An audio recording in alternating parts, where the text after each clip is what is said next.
Hi, I'm Dave Epstein. Welcome to this edition of Growing Wisdom. Today we're going to talk about the Nandina plant.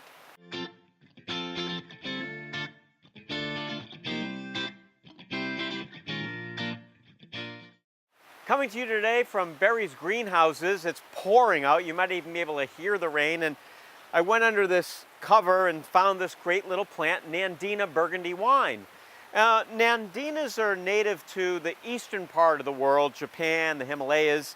This particular variety is a new introduction. It's hardy to zone 6, and sometimes on these newer introductions you definitely want to take a look and give it a try before you go out and get a lot of them, because even though it says hardy to zone 6, sometimes it might be 6B or even 7. But nevertheless, it's a beautiful evergreen plant. It gets the great new red growth. It is evergreen. It says it's called a heavenly bamboo, but it's not really a bamboo. It also will get white flowers and white berries, and I think it would look really good in mass. This plant will grow in shade. It will also tolerate drought. It will also tolerate sunshine. So it's a very versatile plant.